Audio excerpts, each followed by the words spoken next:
Bueno, hemos llegado a una de las partes fundamentales de lo que yo considero del desarrollo de videojuegos y las aplicaciones. En este caso vamos a tratar todo lo que serían los personajes, cómo configurarlos, cómo configurar el proyecto y cómo ordenar y repartir el código.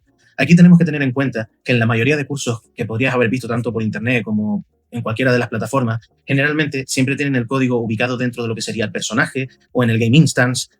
Tienen el código lo que sería muy disperso y generalmente abusan mucho del uso del casteo o en este caso desorganizan lo que sería el uso de los interfaces. En este caso, yo voy a dar totalmente una preparación contraria a todo lo que generalmente se suele dar.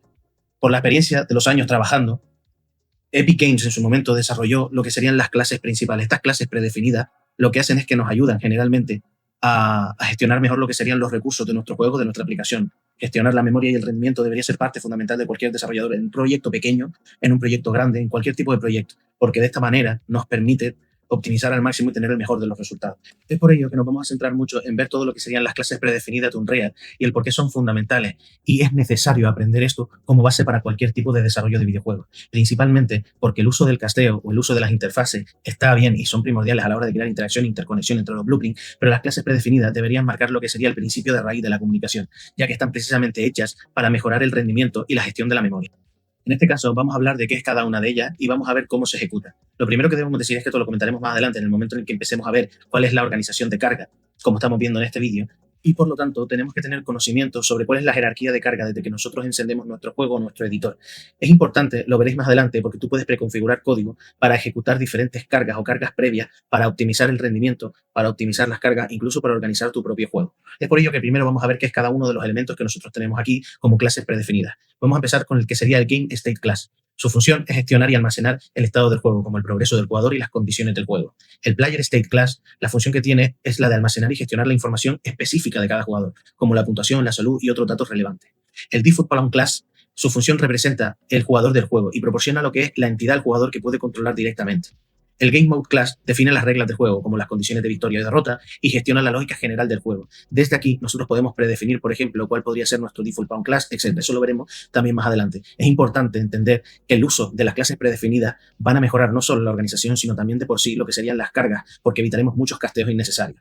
Y por último, vamos a ver el Controller Class.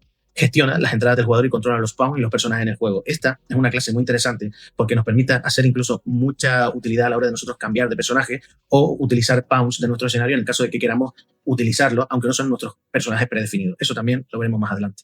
Pero este es un breve repaso de lo que tenemos que tener en cuenta y es súper, súper importante que tengamos la capacidad de utilizar todas las clases predefinidas porque representan la base de toda creación tanto en videojuegos como en proyectos y aplicaciones. Así que ahora vamos a ver cómo se van creando cada una de ellas. Incluso podemos ver cómo en la ventana principal de creación de Blueprint representan prácticamente tres de los componentes más importantes de la creación y es precisamente por eso que están junto con los actores y los pavos, porque son elementos que deberían ser fundamentales a la hora de nosotros cargar o gestionar el código de nuestro juego. Ahora, también lo que tenemos que tener en cuenta es el Game Instance, ya que este Blueprint es súper importante para la comunicación y la carga previa de todo tipo de datos. Es importante tener en cuenta que la función principal de Game Instant en este caso es la de almacenar y gestionar los datos globales del juego, ya que este es capaz de generar persistencia entre niveles y gestionar todo lo que sería la carga previa de información, ya que es lo primero que se carga a la hora de ejecutar nuestro juego. Nosotros desde aquí podríamos predefinir todo lo que sería la lógica o diferentes elementos que podríamos luego comunicar a todo lo que contenga por debajo. En vídeos más adelante veremos cuál es la lógica de carga, la jerarquía de carga y el orden de carga. Y esto nos será muy útil para hacer diferentes prácticas y prepararnos para los siguientes cursos, tanto de nivel medio como avanzado, para predefinir y generar lo que sería nuestro primer prototipo de juego profesional. En este caso, lo que estamos haciendo es crear todos y cada uno de ellos. De momento no vamos a hacer nada con ellos, pero los vamos a ir creando. Y en el futuro, tanto en este vídeo como en los demás cursos, vamos a ir haciendo uso de ellos y vamos a ir repartiendo todo el código en base a dónde corresponde cada uno.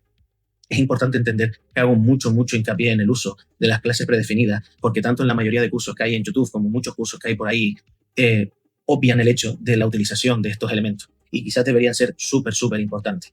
Hay varios de ellos, como el Player Controller y el Default Pawn Class, que no les queda otro que usarlo y generalmente basan prácticamente todo su código en generarlo ahí. Y no debería ser así. Al igual que el uso del Actor Component, que veremos más adelante, debería representar una de las primeras cosas que nosotros tengamos en cuenta a la hora de desarrollar nuestra lógica de juego.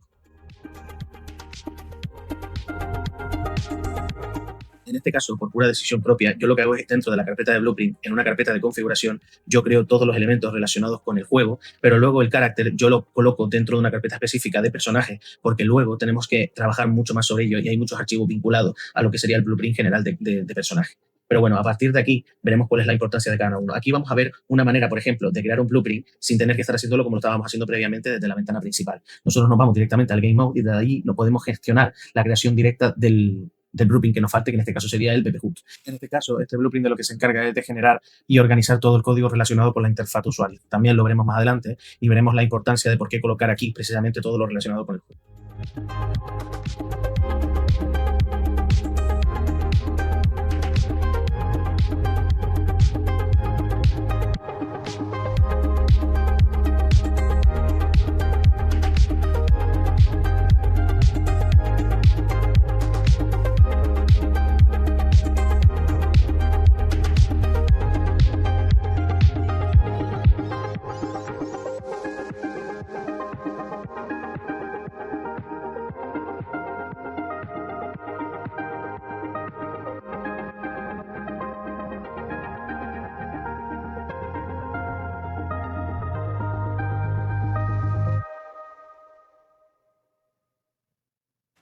Una vez que ya nosotros hemos creado todas las clases generales, lo que vamos a hacer es, utilizando el paquete de Third Person Character que ya nos da directamente Epic Games, vamos a ver cómo ellos ya tienen predefinido su propio Game Mode y dentro de su Game Mode tienen ya predefinido todo lo que son las clases principales. En este caso, nosotros las hemos hecho desde cero porque nuestra idea es, iniciando desde este curso al resto de cursos que van a posterior, tanto de nivel medio como avanzado, la idea es crear un videojuego a partir del curso nivel medio. Esto va a servir como una base para saber cómo deberíamos trabajar y a partir de aquí ya generar lo que sería un flujo de trabajo profesional a partir del curso medio en adelante, ya que vamos a empezar lo que sería a definir todas las propiedades del juego, vamos a generar un GDD y vamos a ver todo lo que va a tener dentro de POSIT nuestro proyecto. Claramente, tanto el juego como los cursos serán completamente accesibles para todos los estudiantes que lo adquieran y lo van a tener como un paquete vivo ejemplo y lo van a tener también como un producto que consumir como un videojuego.